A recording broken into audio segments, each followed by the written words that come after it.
Hello and welcome to a discussion on the topic Religion and Modernization in the Eyes of Max Weber. Let me first give a brief introduction of the man himself, Max Weber. Weber, as many of you might be aware of, was a German sociologist, philosopher and political economist who was born on 21st April 1864 in Erfurt in Germany. Weber enrolled as a law student in the University of Heidelberg in 1882, and just after 7 years he received a doctorate degree for a work on trading societies in Italian cities.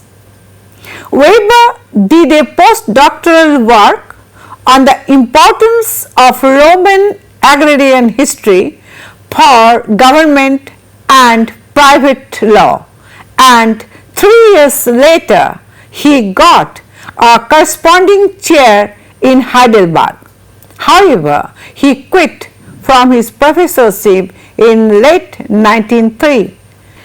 In 1919, Weber accepted an appointment at the University of Munich, but just a year later, that is in 1920, he died of pneumonia at the age of 56.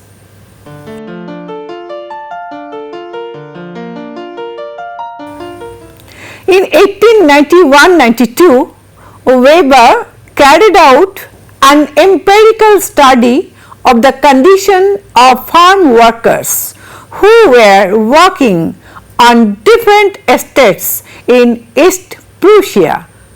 From the details he gathered, he noticed the predicament of the estate owners. On the one hand, they inadvertently subverted the German peasants while hiring cheap Polish labor in the production process, and on the other hand, they were in fear of being reduced to a simple status if they held on to their traditional lifestyle.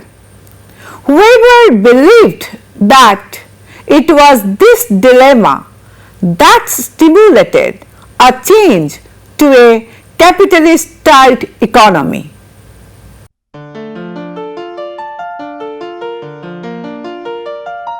Let me now speak of Weber's outlook on the emergence of capitalism.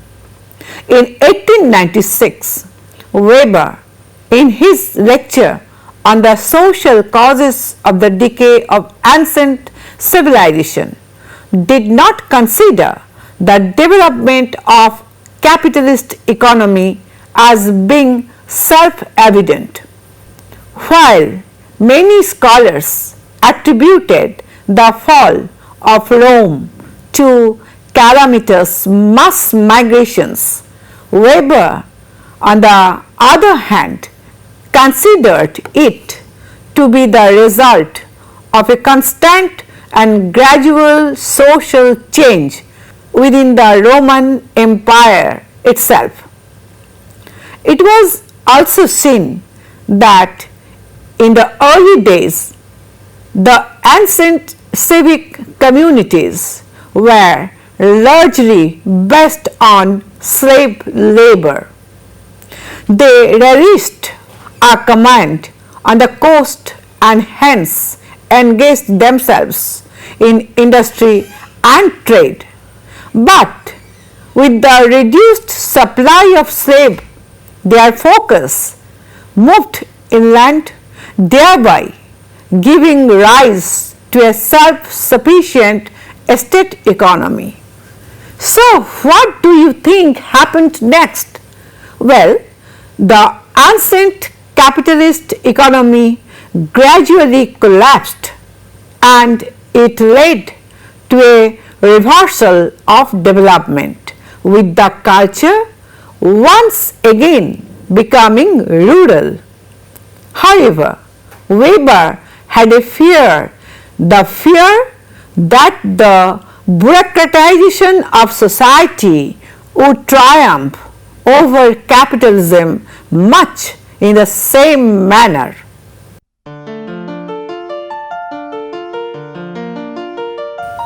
Coming to religious ethics and the spirit of capitalism, let me first state that Weber was not the first who gave a significant account of the relationship between Protestant ethic and spirit of capitalism.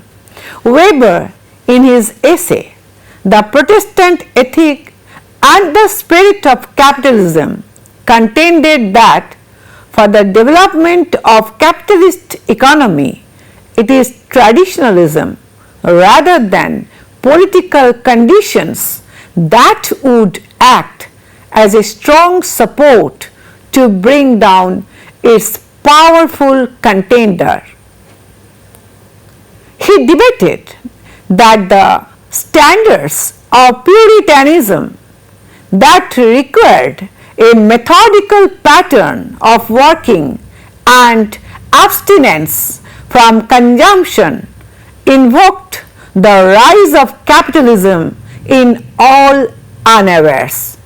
Later, Weber also investigated the relationship of the five great world religions: Confucianism, Hinduism, Buddhism, Judaism, and Islam to economic ethics.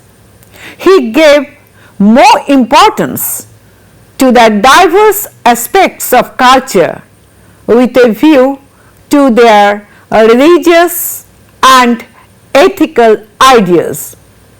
And one of his renowned works in this respect was The Economy and Society, the section on religious communities that was written in 1913 but was published after his death.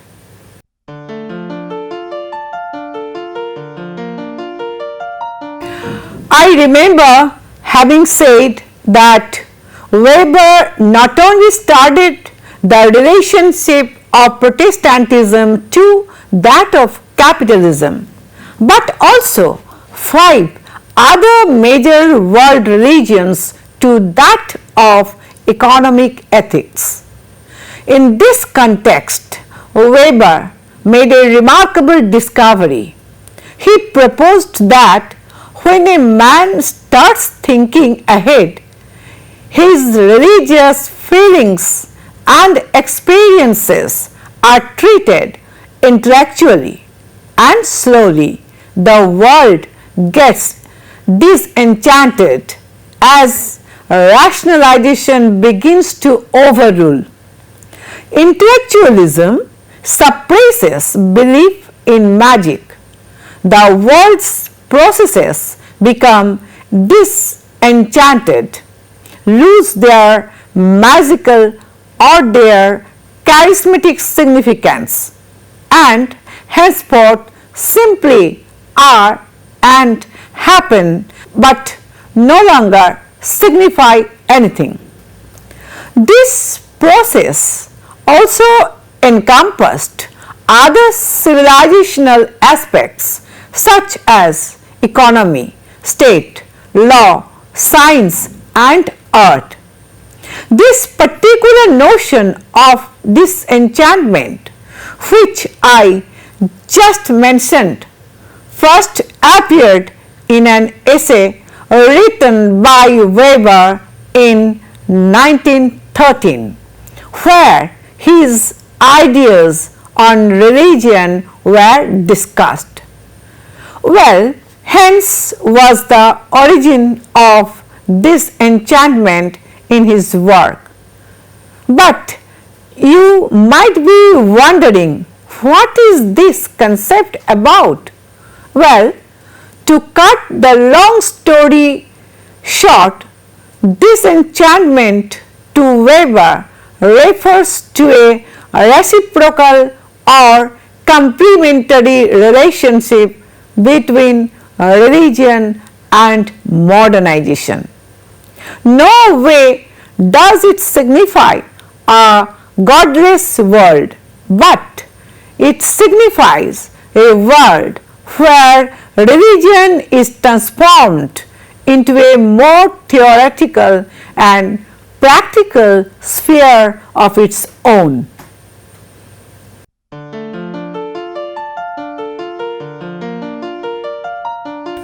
Weber resolutely believed that we cannot explain modern culture without taking into account the history of religion. It is interesting to note that this conviction was influenced by two paradigms, Pre-animism in Great Britain and a new type of historiography in Germany. Both these models were highly beneficial in Weber's understanding of modernization in terms of religious history and vice versa. Coming to pre-animistic religion on Great Britain, it is important to state of the British ethnologist Robert Raneb Marett. Marett, in his work on pre-animistic religion, explained the origins of religion from a fundamental experience of uncertainty and dependence rather than from an intellectual evolution. Emulating other scholars of religion of his time, Weber too accepted Marett's ideas on religion in his own understanding. Talking of the new historiography on Germany, an important thing which you should know is that unlike the British, the German Orientalists were involved with religious meanings and their subjective appropriation. For them, religion acted as a driving force in establishing positive or negative attitudes with respect to the world. Weber's religious communities was largely influenced by their works as well those of Hungarian scholars such as Julius Wellhausen, Ignaz Goldziher and Hermann Oldenburg. I will discuss about these scholars one by one. Many of you might have heard of Julius Wellhausen, the famous German biblical scholar and Orientalist. Wellhausen, in his work, offered an account of the history of ancient Israel and Judaism. He stated that the fifth book of Moses, Deuteronomy, found in 621 BC in the temple in Jerusalem and mandated the worship of Yahweh, the national god of the Iron Age kingdoms of Israel and Judah. It also ordered the annihilation of all other places of cultic worship which were outside Jerusalem. Prior to this, biblical prophets had already commanded the worshipping of Yahweh by obeying his commandments without being disloyal. The king and priests of Judah obeyed this message only when the kingdom was exposed to military defeat. Subsequently, in this way, a true Jew came to be defined by ethics. However, true believers of God retained their old practices, and in doing so, they suffered. This resulted in theodicy, validation of a deity or his attributes, especially in regard to the existence of evil and suffering in the world. Wellhausen's ideas of ethics as a way of salvation, as well as the problem of theodicy, had an important influence on Weber's construction of the levels of disenchantment. Now, I move on to the views of Ignaz Goldziher on Islam. Goldziher, being a Hungarian scholar of Islam, worked extensively on this particular religion.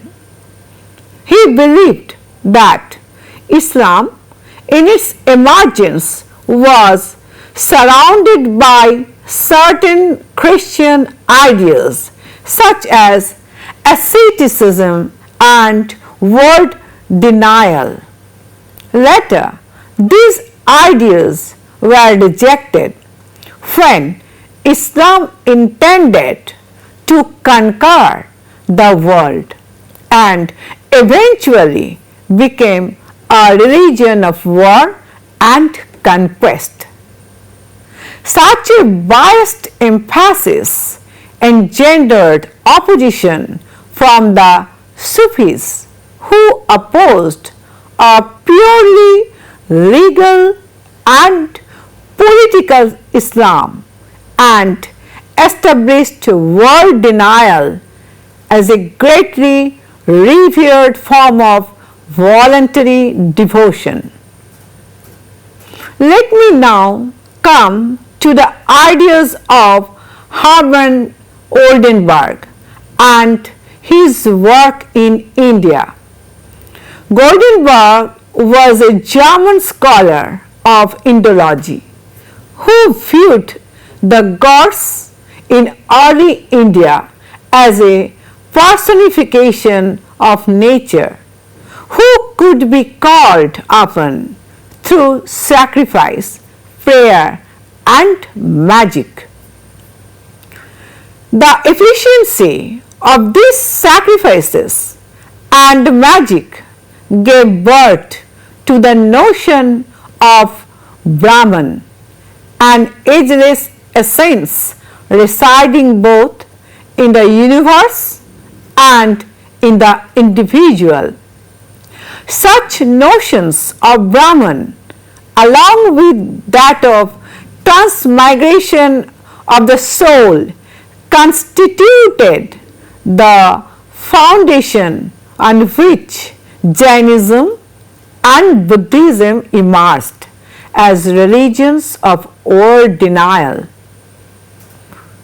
It is important to remember that apart from these scholars about whom I just spoke about, Weber also took into account the contributions of Paul Henneberg, a historian and publicist, in his reconstruction of religious history. In addition, he referred to the contribution of Hermann Civic, who had divided religion into earthy, morality, and salvation religions. Perhaps Weber referred to his work because of his understanding of religious history in terms of revocation of world denial.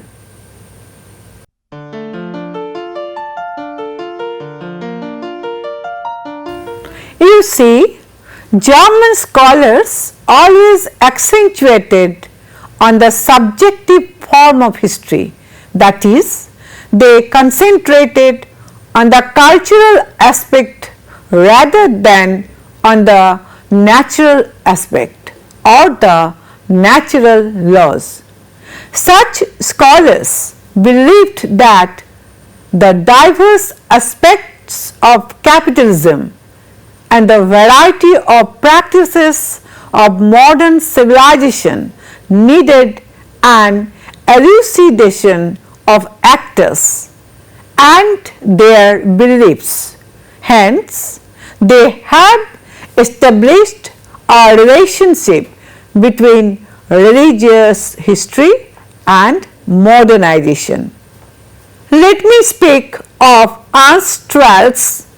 Ernst Troeltsch, a German Protestant theologian, debated that there were three social forms of Christianity. These are the church, which upholds the means of salvation, the voluntary sect, a community of truly committed believers, and mysticism, the epitome of manifestation of radical individualism.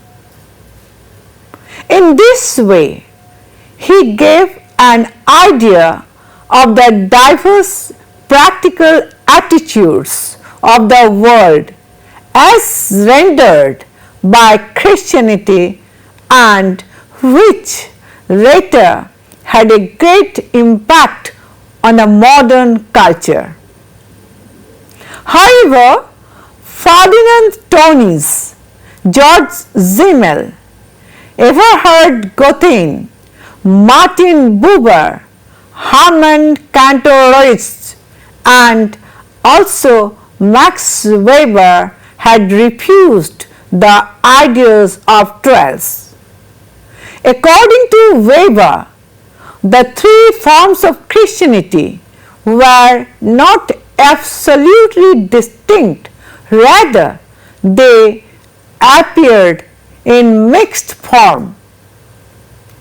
According to him, churches were not the most compelling of the three social forms of Christianity, something which he had analyzed from the example of the United States, where it was the sects that had popularized Christianity and not the churches.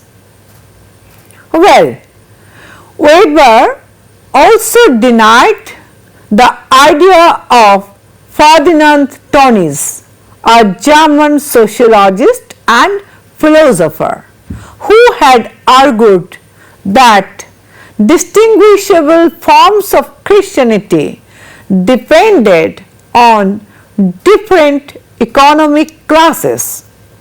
Also, Weber shunned the analysis of George Simmel, a German sociologist, and of Martin Buber, a philosopher, both of whom had identified mysticism as a psychological form.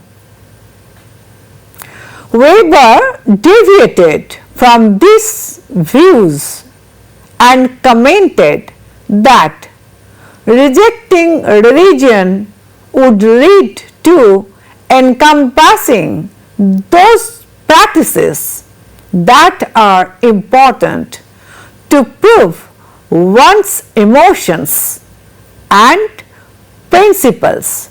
Hence, these practices have a social dimension.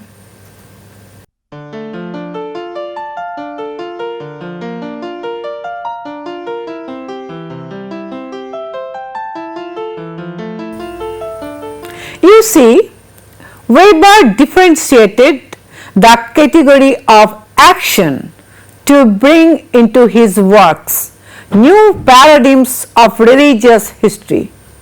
He sought to make a sharp differentiation between the subjectively intended meaning and objectively valid meaning.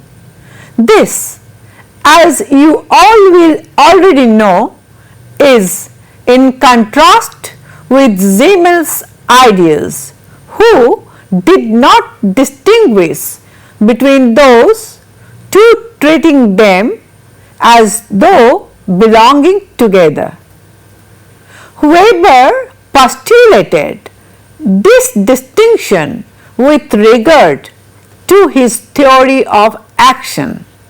He wrote, action, including intentional omission and acquiescence, is always intelligible behavior towards objects, behavior whose actual or intended subjective meaning may be more or less clear to the actor, whether consciously noted or not.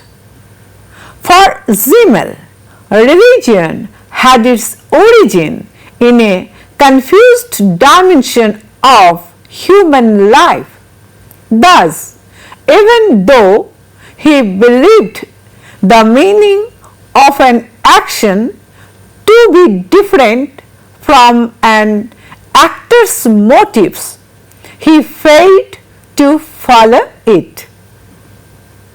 In contrast, Weber stated that religion provided actors with certain concepts of meaning which, in spite of being incomprehensible, constitute a part of their social interactions. Hence, meanings are different from personal motivations and are generated in religious communities.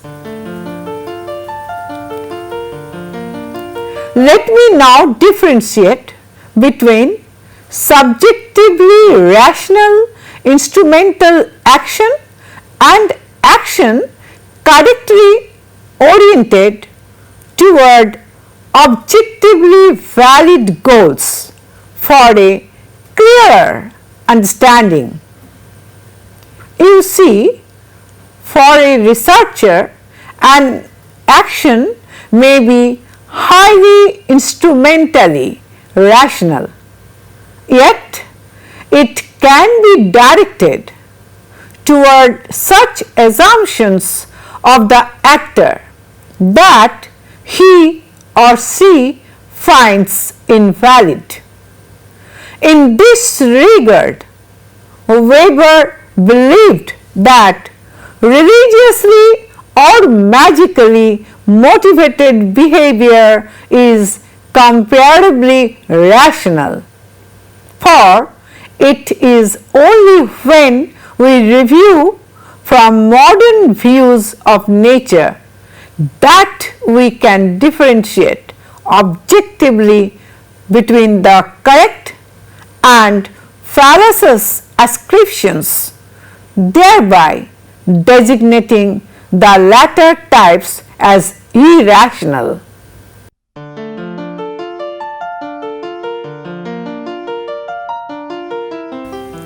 Another important point is that Weber regarded religion as a particular type of communal action. Let me speak of some attributes of communal action. You see, communal actions have structures and laws of their own and are coupled with social interactions. They are also influenced by rationalization, which in turn further determines social interaction.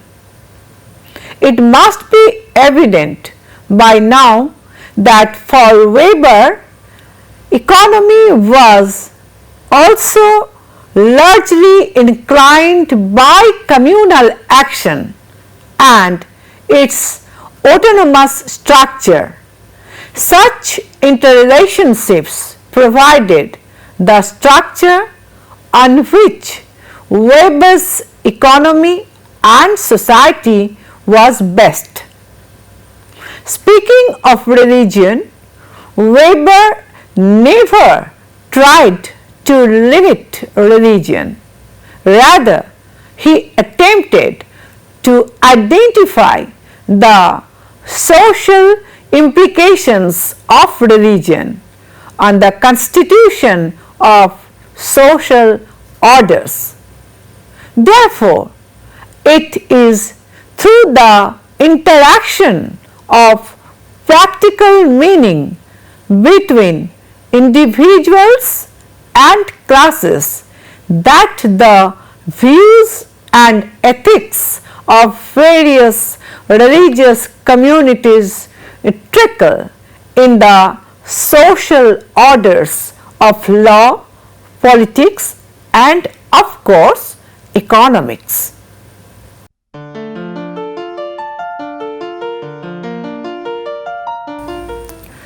In talking about the types of religious communities, let me first speak of the German scholar Hermann Usner.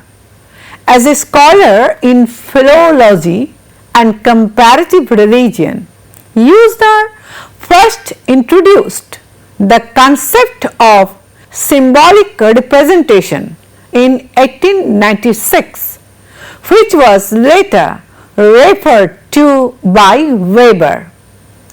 Usner stated that the earliest human experience of such endless powers like mana, orenda, maga or charisma resulted in practical attitudes toward the world.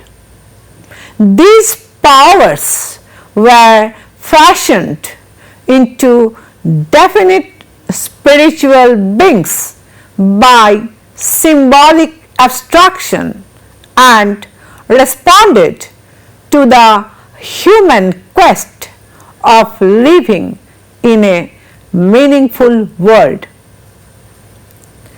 Weber measured the pursuit Usner spoke about and administered that it went together with the development of various religious specialists.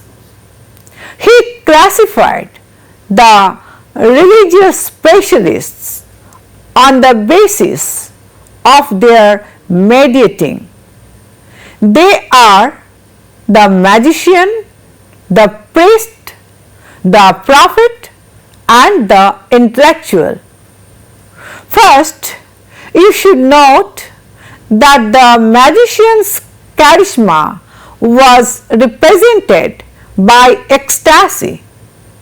The magician, however, predominated in occasional forms of social associations and not in any permanent forms. Later, the requirement for a lastingly guaranteed social association was felt, and with this, the need for a specific God. In this way, gods of religious communities were created who became guardians of the legal order This evolution was accompanied by the rise of priests and stable cults who justified the permanence of social associations. Then the class of prophets came into being when the gods who acted as the guardians of the legal order failed to address growing ethical demands of the people. Finally came the intellectuals, the class that attempted to understand the world as meaningful cosmos and to take up a position toward it. They played a pivotal role in limiting one's belief in magic and in promoting disenchantment. Thus, these were the various divisions. As is evident, Weber acknowledged that the various social strata accepted worldviews and ethical doctrine that were in accordance with their economic and political position. In this sense, the religious preferences of peasants were mainly for tradition and magic. That of warrior nobles were more of conquest, while that of bureaucrats were more of regulating the masses.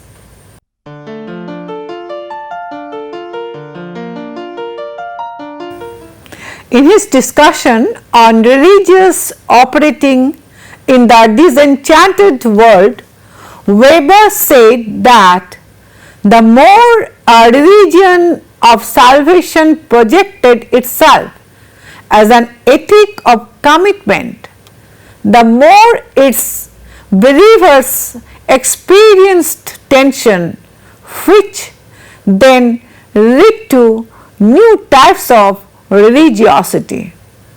In fact, Weber vehemently stated that such tensions could be reduced either by mysticism or asceticism. So, the new religious practices emerging from such tensions became mandatory for the religions working in the disenchanted world. But not that Weber never considered the modern culture as a godless one. What he intended to clarify is that the less the members of modern culture find meaning in nature and history, the more the search for meaning is thrown back to them. Therefore, religions become the basis for the conduct of life dependent upon subjective individual decisions. Thus, gods come to exist in this culture. In his famous speech, Science as Vocation, in the year 1917, Weber said, "Today, the routines of everyday life challenge religion. Many old gods ascend from their graves. They are disenchanted and hence take the form of impersonal forces. They strive to gain power over our lives, and again they resume their eternal struggle with one another.